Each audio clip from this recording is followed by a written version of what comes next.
హరే కృష్ణ. నేను ఈ వీడియోలో బ్రహ్మ యొక్క జీవిత కాలాన్ని క్లుప్తంగా వివరించాలనుకున్నాను. అయితే ఇప్పుడు బ్రహ్మకి 51వ సంవత్సరము మొదటి నెల మొదటి రోజు జరుగుతూ ఉంది. ఈ ఈ సమయం యొక్క అర్థం ఏంటి అనేది నేను మీకు బోర్డు మీద రాసి వివరంగా వివరిస్తాను. ఇప్పుడు మనకి 4 యుగాలు ఉన్నాయి. సో 4 యుగాలు ఏంటి? 4 యుగాలు: కలియుగము,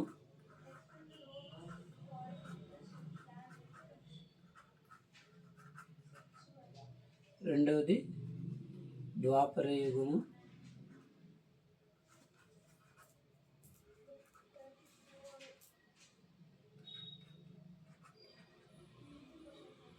మూడవది త్రేతాయుగము,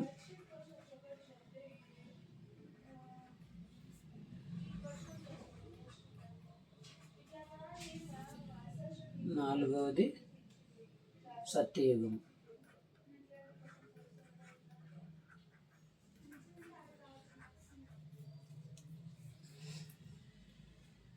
సో ఒక్కొక్క యుగం యొక్క కాల పరిమితి.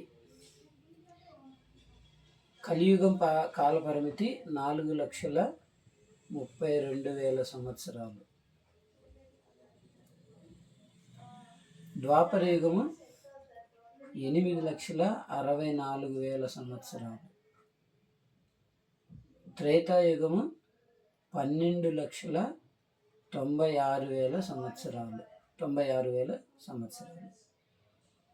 సత్యయుగము 17,28,000 సంవత్సరాలు.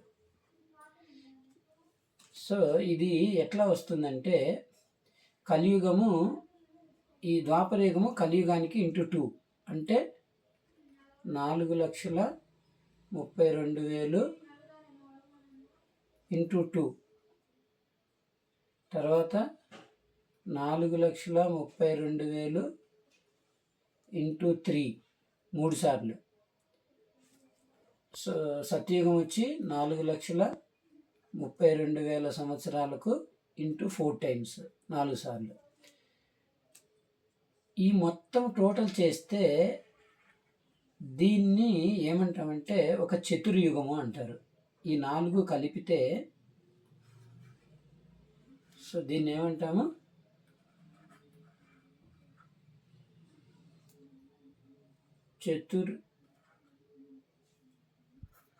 చతుర్యుగము. ఈ చతుర్యుగము అంటే, ఒక చతుర్యుగము అంటే ఎన్ని సంవత్సరాలు? 43,20,000 సంవత్సరాలు. 43,20,000 సంవత్సరాలు ఒక చతుర్యుగం. ఒక చతుర్యుగం. ఇలాంటి చతుర్యుగాలు 1000 చతుర్యుగాలు అంటే 1000 చతుర్యుగాలు.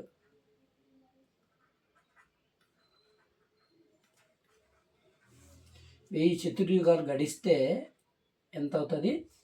అప్పుడు 43,20,000 సంవత్సరాలు ఇంటూ 1000.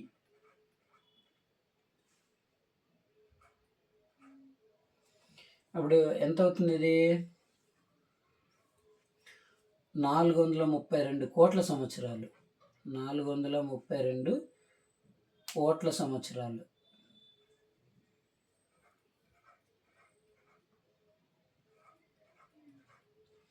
432 కోట్ల సంవత్సరాలు. 432 కోట్ల సంవత్సరాలు.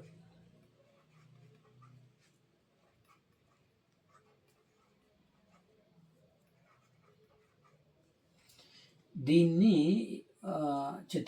దీన్ని ఏమంటామంటే ఒక దివ్య యుగము అంటాం. ఒక దివ్య యుగం. అంటే ఈ 432 కోట్ల సంవత్సరాలు వచ్చి బ్రహ్మకి 12 గంటలు. సో 432 కోట్ల సంవత్సరాలు బ్రహ్మకి 12 గంటలు. 12 గంటల సమయం. ఇక్కడ 432 కోట్ల సంవత్సరాలు జరిగితే మనకి బ్రహ్మకి 12 గంటల సమయం పడుతుంది. అయితే చూడండి, ఇక్కడ 12 గంటల సమయం అంటే ఎన్ని కోట్ల సంవత్సరాలు? సో 432 కోట్ల సంవత్సరాలు బ్రహ్మకి 12 గంటల సమయం అంటే ఒక పగలు. మళ్ళీ రాత్రి అంటే 864 కోట్ల సంవత్సరాలు బ్రహ్మకి 24 గంటల సమయం.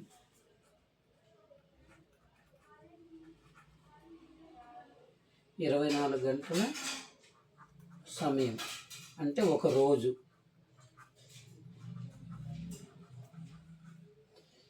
సో ఈ ఒక్క రోజులో బ్రహ్మ యొక్క ఒక రోజులో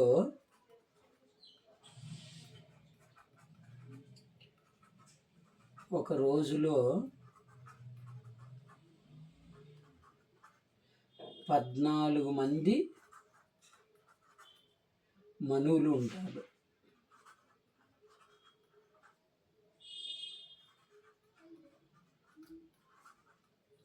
ఇప్పుడు నేను ఆ మనువుల పేర్లు చదువుతాను.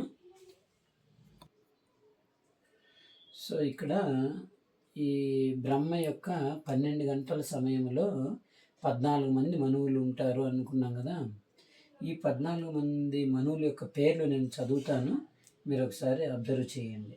సో మొట్టమొదటి మనువు వచ్చి స్వయంభూ మనువు, వాళ్ళ యొక్క భార్య వచ్చి శతరూప.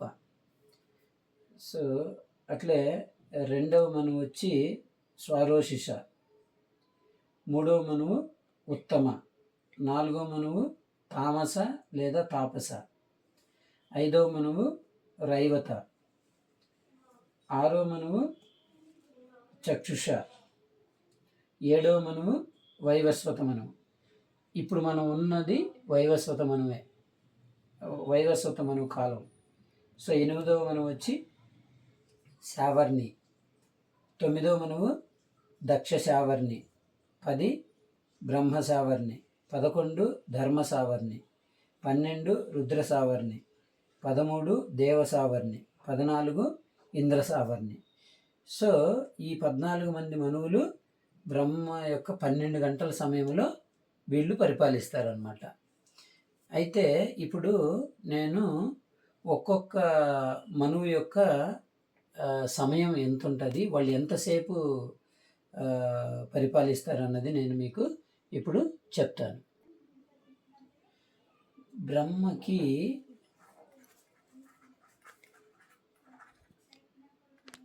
12 గంటల సమయం అంటే ఎంత? 432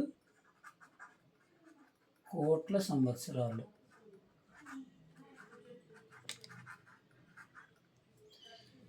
అయితే ఈ 12 గంటల సమయంలో 14 మంది మనువులు అంటే మనకి ఈ 12 గంటల సమయం అంటే ఎన్ని? 1000 చతుర్యుగాలు అంటే 1000 దివ్య యుగాలు. ఒక దివ్య యుగం అంటే ఒక దివ్య యుగం అంటే 4 యుగాలు కలిపితే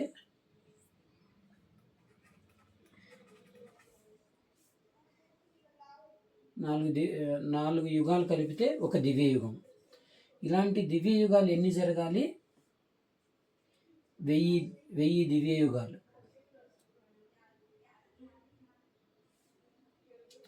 సో 1000 దివ్య యుగాలు, 1000 దివ్య యుగాలు బ్రహ్మకి 12 గంటల సమయం.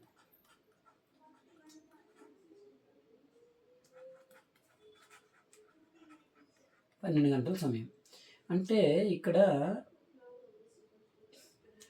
ఇప్పుడు చూడండి, ఈ 12 గంటల సమయము 14 మంది మనువులు ఉంటారు. ఈ 12 గంటల సమయంలో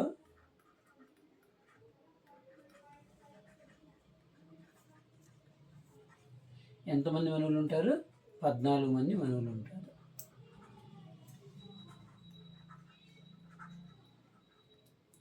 ఒక్కొక్క మనువుకి ఎంత సమయం వస్తుంది అంటే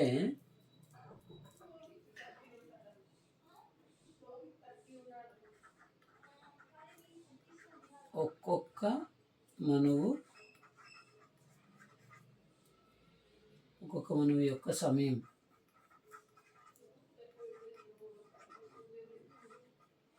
ఒక్కొక్క మనువు యొక్క సమయం వచ్చి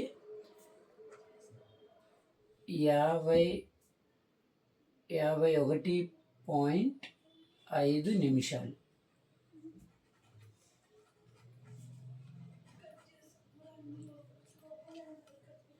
51.5 నిమిషాలు ఒక్కొక్క మనువుకి వస్తుంది.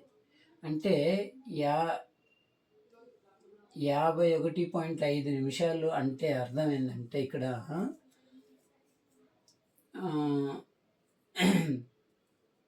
ఇప్పుడు ఒక్కొక్క మనువు వచ్చి యుగాల ప్రకారం లెక్కేసుకుంటే ఈ 12 గంటల సమయంలో ఒక్కొక్క మనువు 51.5 నిమిషాలు పరిపాలిస్తారు అన్నమాట. యుగాల ప్రకారం వేసుకుంటే ఒక్కొక్క మనువుకి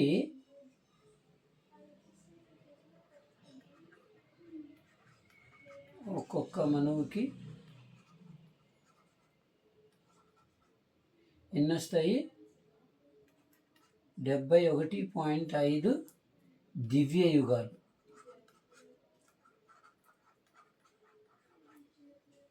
దివ్య యుగాలు 71.5 దివ్య యుగాలు అంటే 71.5 ఇంటూ ఒక దివ్య యుగం ఎంత? 4 యుగాలు అంటే 43,20,000 సంవత్సరాలు. అంటే ఒక్కొక్క మనువు యొక్క సమయం ఎంత? ఒక్కొక్క మనువు యొక్క సమయం ఎంత అవుతుంది? 71.5 దివ్య యుగాలు ఇంటూ ఒక దివ్య యుగం ఎంత? 43,20,000 సంవత్సరాలు. 43,20,000 సంవత్సరాలు. సో ఇది మనకు ఎంత అవుతుందో చూడండి. ఇది మల్టిప్లై చేస్తే అంటే 71.5 దివ్య యుగాలు ఇంటూ ఒక్కొక్క దివ్య యుగము 43,20,000 సంవత్సరాలు. సో 43,20,000 సంవత్సరాలు. అప్పుడు 43 లక్షల ఇక్కడ ఎంత అవుతుంది అంటే 308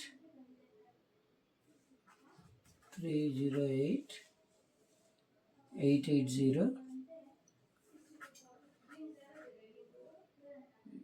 880 000.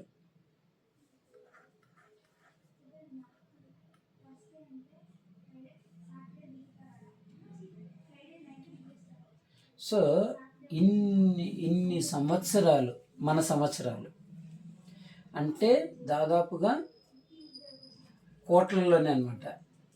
ఇన్ని సంవత్సరాలు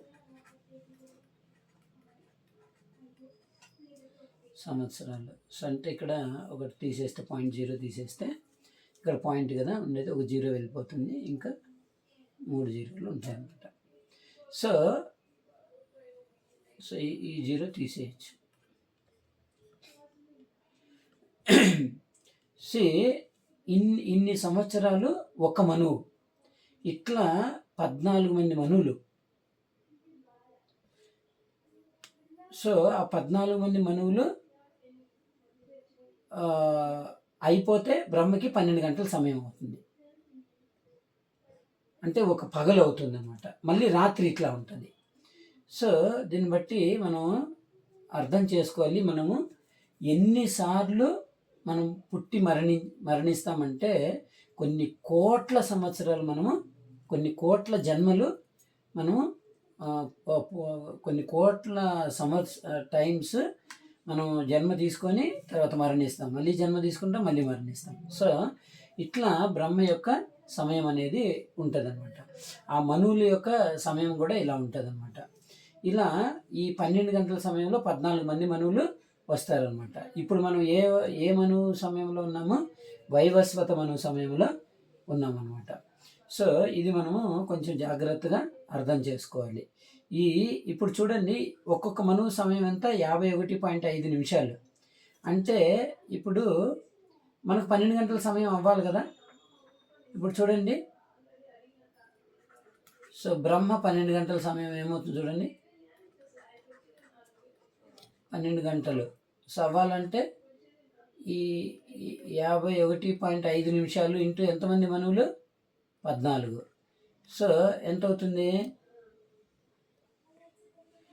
ఇది ఎంత అవుతుందంటే 51.5 నిమిషాలు ఇంటూ 14 మంది మనువులు అంటే 721 నిమిషాలు. 720 నిమిషాలు అంటే దీన్ని గంటల్లోకి కన్వర్ట్ చేస్తే 721/60 నిమిషాలు ఎంత వస్తుంది, ఇది 12:01 గంటలు. సో కరెక్ట్గా బ్రహ్మకి 12 గంటల సమయం సరిపోతుంది. సో అంటే ఒక్కొక్క మనువుకి ఎన్ని నిమిషాలు వస్తుంది టైము, 51.5 నిమిషాలు వస్తుంది. ఈ 51.5 నిమిషాలు అంటే దాని అర్థం ఏంటంటే ఇన్ని సంవత్సరాలు, కోట్ల సంవత్సరాలు ఆ 51 నిమిషం అంటే. సో ఇది మనం జాగ్రత్తగా అర్థం చేసుకోవాలి. ఇది బ్రహ్మ యొక్క 12 గంటల సమయం. ఇలా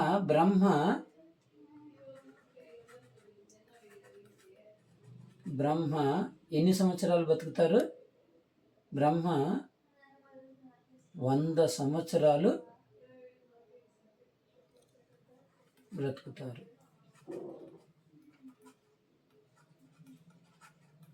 సో ఇలా 100 సంవత్సరాలు బ్రతికి మనం ఎన్నిసార్లు పుట్టి ఎన్నిసార్లు చనిపోయినా ఒకసారి అర్థం చేసుకోవాలి. మనం బ్రహ్మకి 100 సంవత్సరాలు అంటే ఇప్పుడు ఎంత జరుగుతుంది, 51వ సంవత్సరము మొదటి నెల మొదటి రోజు జరుగుతుంది బ్రహ్మకి.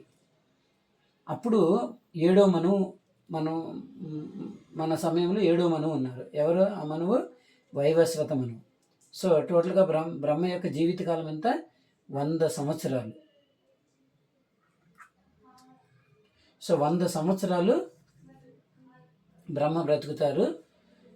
ప్రజెంట్ బ్రహ్మ యొక్క సమయం వచ్చి 51వ సంవత్సరము మొదటి నెల మొదటి రోజు జరుగుతుందన్నమాట. సో ఇంకా దీన్ని బట్టి మనము అర్థం చేసుకోవాలి, మనము ఈ బ్రహ్మ యొక్క జీవితకాలంలో ఎన్ని కోట్ల సార్లు మనము జన్మ తీసుకుని ఉంటామో, ఎన్ని కోట్ల సార్లు మనం చనిపోయి ఉంటామో మనము అర్థం చేసుకోవాలి. సో ఇదంతా శాస్త్రం ఆధారంగానే నేను ఈ వీడియోలో మీకు వివరించాను. సో అందుకోసమే మనం ఏం చేయాలి, ఎప్పుడైతే భగవంతుడి యొక్క నామాన్ని, ఏదైతే భగవంతుడి యొక్క నామము ఉందో ఆ నామం ఏంటి, హరే కృష్ణ కృష్ణ కృష్ణ హరే హరే, హరే రామ రామ రామ హరే హరే, ఈ నామాన్ని ఎవరైతే జపిస్తారో వాళ్ళు ఈ పుట్టడము మరలి మరణించడము, ఈ జన్మ మృత్యు జరావాది చక్రం ఏదైతే ఉందో ఆ చక్రం నుంచి మనం బయటపడి భగవద్ధామానికి చేరడానికి అవకాశం ఉంటుంది. హరే కృష్ణ.